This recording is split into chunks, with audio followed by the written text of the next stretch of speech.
we're going to start with the Texas Longhorns. The Texas Longhorns, and I asked you this on Wednesday to give them a grade for their 2017 season. You said C-. I think that's about fair in that it wasn't a failure, but it definitely didn't live up to the expectations I think a lot of us had, knowing what the roster was that Tom Herman was inheriting. And so they go 7-6. They win their bowl game over the Missouri Tigers. They are, if you believe in momentum of one season to another, then they have it, I guess. Although, I don't know. I don't really buy into that. Do you? If you win your bowl game that rolls over the next year? It seems like you have a lot more momentum if you have like 18 guys coming back. Yeah, that seems like a lot more momentous. I've seen a lot of teams that end the season with momentum and then lose like half their roster, and then the momentum magically disappears. But, my New Year's resolution for the Texas Longhorns is to figure out a running game. For all the talk that we've had about Texas, and I understand rightfully so, about the quarterback, because when you're quarterback at Texas, that's like being the quarterback of the Cowboys. Like it's a high profile job. But for all the talk we've had about the quarterback, I don't think that was the problem this year. Can you tell me, I don't know if you're looking at stats, but if you are, fake that you're not. Can you tell me who the leading rusher for the Texas Longhorns in 2017 was? That's a good question. I'm going to go with Sam Ehlinger. I do not have the stats in front of me, but that is my official guess. You are correct. 381 yards. Wow. He led the team in rushing. Second, freshman Daniel Young, who I think a lot of that has to do with he had a pretty big bowl game, if I remember correctly. I think he had like 80 or 90 yards. That probably pushed him in front of Chris Warren. They had, for all the talk we have about the quarterback situation, the running game never got going for Texas.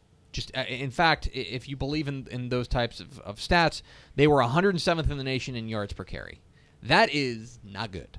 And when you have an, let's say, undecided or, let's say, moving target quarterback situation, you got to have a running game. And so for me, that's got to be priority number one, is establish some sort of running game. Obviously, that starts up front. And when they lost Connor Williams for a significant period of time, that obviously impacted them as well. But I would say that's got to be the New Year's resolution for Texas. They've got to find a running game. Yeah, by the way, Connor Williams, chatter about him maybe sneaking into the number one pick spot. I'd be very intrigued to see that. Yeah. So I'm going to dance around this before we start. Okay. If you were describing Texas's offense, how would you describe it, and how long would it take you to describe it? Right. It would be very difficult, because I think that it was a different offense depending on if it was Sam Ehlinger or Shane Buechele in the game. And what quarter it was. Yeah, and what quarter it was. And what which side of the field they're running to. And what game. What down it was. Exactly. Different offense all the time. Yeah, exactly. What Tom Herman had for lunch. It was a different offense. They didn't have an offensive identity. Exactly. So my resolution is just pick an identity and stick to it. And I hear it. I hear the whispers. Well, David, is it possible to have an identity? Aren't just the identities of the best offenses just they're good and they do stuff? I don't think that's true. And I will cite this. Think about the early Art Briles teams at Baylor. Mm-hmm. They were not very good. Like, even when RG3, when he was young, even when he got hurt and they had Nick Florence, they weren't super effective, but you knew what they were. The Briles power spread, if you will. They're going to pound you, and then they're going to throw it over your head. That's what they do. So you don't have to be great to have an identity. But Texas has to have that. And what does that mean? Does that mean going away from Tim Beck? Probably not going to happen. I've heard worse ideas, though. And I'm not really seeing a QB on campus that you can buy into as, like, this is our 4-year guy. I think you can win with Sam Ehlinger. I think you can win with Shane Buechele.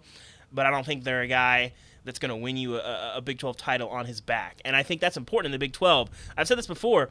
You look back at the history of the Big 12 in the last 10 years. The last team to win a Big 12 title without All-American caliber play was probably Oklahoma in 2006 with Paul Thompson.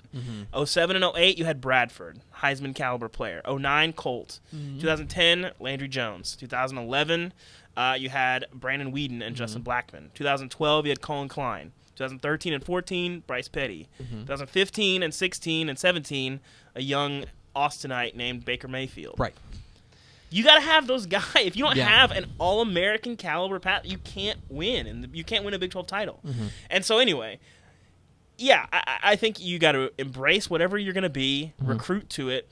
I just think they look like kind of a watered-down version of what Tom Herman was doing at Houston, where you have kind of the Greg Ward type in Sam Ehlinger, who's not really that, but kind of, and he kind of throws around. So that's kind of my to boil it down, find a philosophy, commit to it, recruit to it, and say, even if we're not great at this right now, this is who we are, and we're going to get better at this. To your point about like the identity of teams are that they're just good, I totally agree with you in the sense that there is. Look at the 4 semifinalists this year. Okay, I can tell you exactly what their offense is, and it's not good. Now, all of them have a pretty good offense, I would say, but maybe Alabama excluded. But all of them have at least a pretty good offense. But I can tell you what their scheme is. I can describe to you what their offensive identity is. You couldn't do that with Texas, and I think that's a big thing to improve on in 2018.